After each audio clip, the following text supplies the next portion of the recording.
So good afternoon, everyone.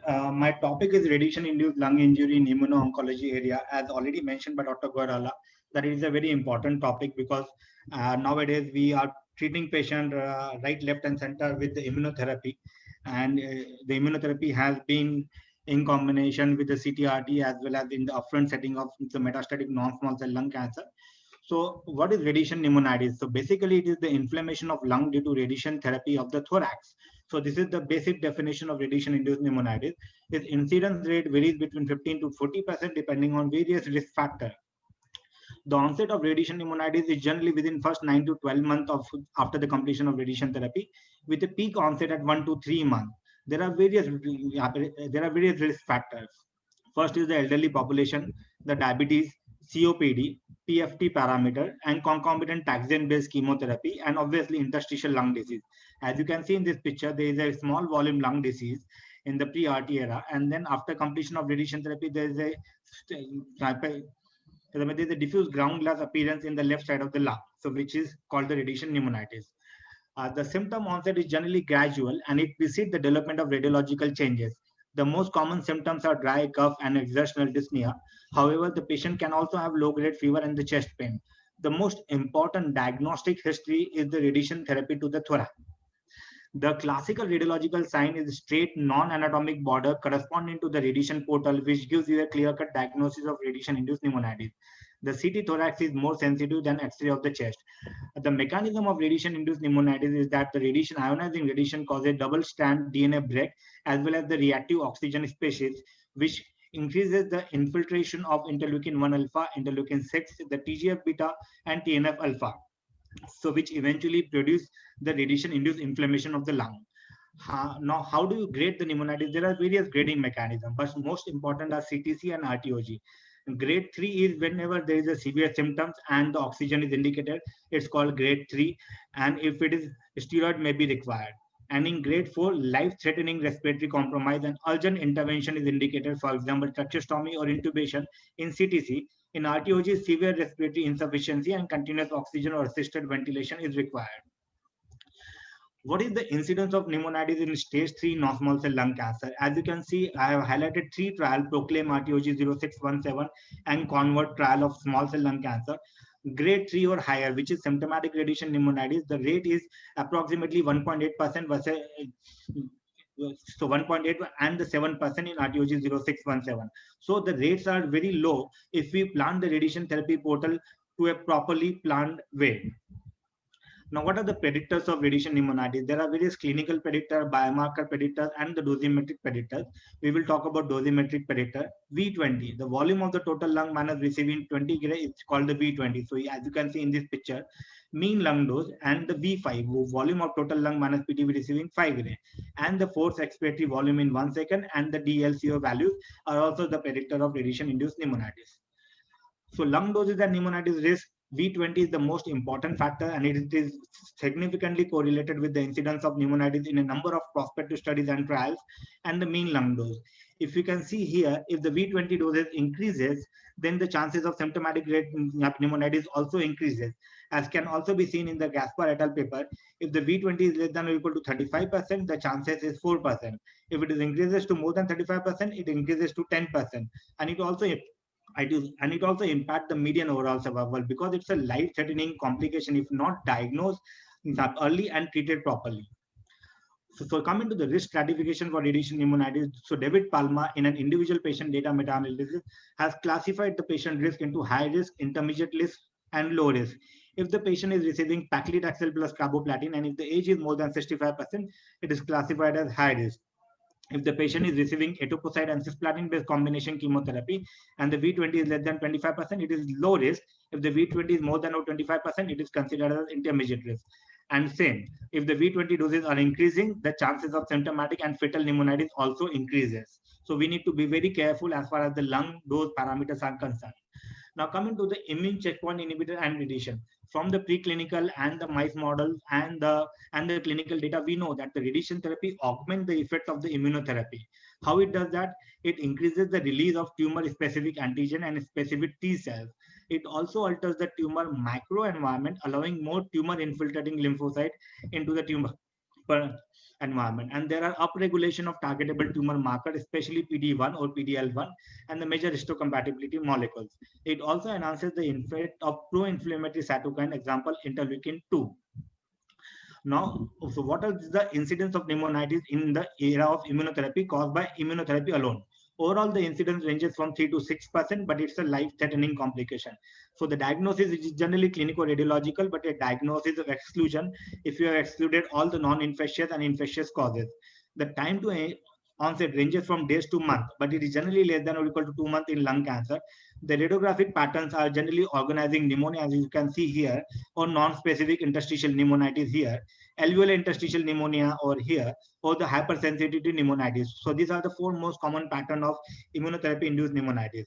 The most common finding at bronchoalveolar lavage is the T lymphocytic alveolitis, is the infiltration of T lymphocyte. Interruption of the immunotherapy is necessary and steroids are indicated if the patient develops pneumonitis. Now coming to the keynote 024, which compared pembrolizumab versus chemotherapy, as you can see here, the incidence of any grade pneumonitis and grade 3 or 4 pneumonitis are higher as compared to chemotherapy. Same in the CheckMate 026 trial, which compared nivolumab versus chemotherapy, 2.6 and 1.5 versus 0% in the chemotherapy arm. So we know, so by itself, immunotherapy can cause the pneumonitis. Now, there are various meta-analyses. In this particular meta-analysis, there are 12 clinical trials, and it shows that the odds ratio for all grade is 4.9, and odds ratio for high-grade pneumonitis is 3.83 with the effect of immunotherapy. As you can see in the Hurst et al. Trial and the Red et al. Trial, the high-grade incidence of pneumonitis is approximately 2 to 3%. It's a small number, but it's a significant number as compared to chemotherapy. So this meta-analysis also corroborates the same finding, and it also shows that the incidence of pneumonitis is same with the nivolumab, pembrolizumab, and the atezolizumab. However, another meta-analysis has shown that the chances of pneumonitis are more with the PD-1 inhibitor as compared to PD-L1 inhibitors, as well as if we combine both the immunotherapy, for example, two-agent immunotherapy, the effect will be higher as compared to a single-agent immunotherapy. Now coming to the clinical data, as we know that the Keynote 001 phase trial, in this particular subset analysis of that trial, they have compared the patient who have received pembrolizumab alone or the patient who have or who have received prior thoracic radiotherapy plus pembrolizumab, and it has shown that the median overall survival is better if the patient has received prior cranial or extracranial radiotherapy. But at the same time, the incidence of pneumonitis also increases with the effect of the prior thoracic radiotherapy. So we need to keep in mind if the patient is receiving radiotherapy followed by immunotherapy. Now, the most important trial in the unresectable stage 3 non-small cell lung cancer is the PACIFIC study, so which have established adjuvant durvalumab as a standard of care after the concurrent chemoradiation. The effect of durvalumab induced pneumonitis were mostly of low grade, but the pneumonitis or radiation-induced pneumonitis of any grade is more than the conventional or the placebo arm to the extent of 10%. For example, 34% versus 25%. So there is a 10% jump. Pneumonitis of radiation-induced of grade 3 or higher is approximately 3.4 versus 2.6%. It's not increased, but there is still a risk. The most important finding is the discontinuation due to pneumonitis. Approximately 6.3% of the patient had to discontinue the adjuvant durvalumab, which impacted their overall survival. So we need to keep this also in mind. For example, this is the RT planning scan. So this is the 20 gray volume.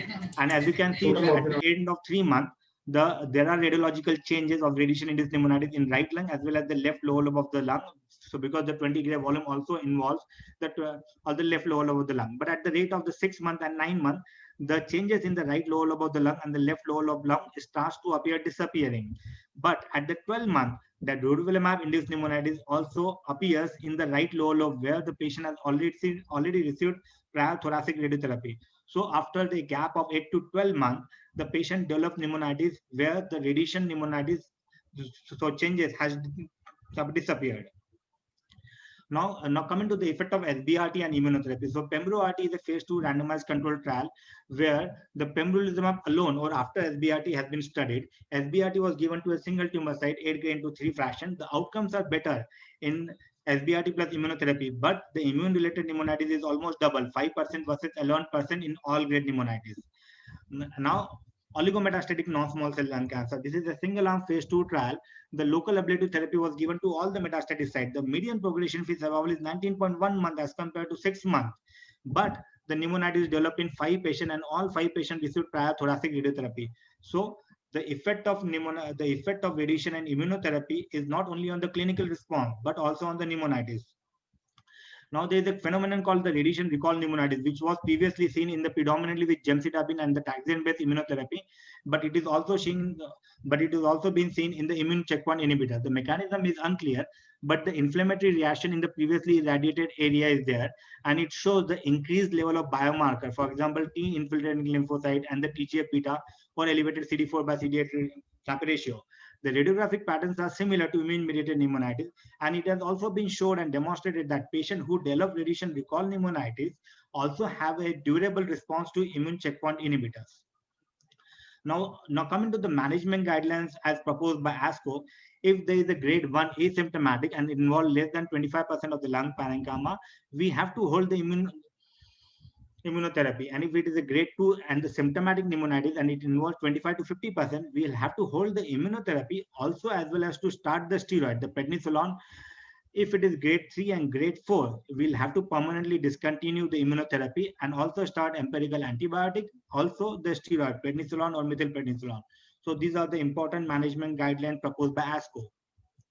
Now coming to this picture, so there are two immunotherapy agent delivered. So first, in the nivolumab, you can see the radiation or the immunotherapy induced changes in the right side of the lower lobe as well as the right in the middle lobe. But after withholding nivolumab, these changes starts to disappear. Same with the pembrolizumab. There are bilateral lung changes, but after withholding pembrolizumab, the pneumonitis changes are getting disappear. So it is important to diagnose early and to take appropriate action as to withhold the immunotherapy for some time, and then if the physician thinks, they can re-challenge with the immunotherapy.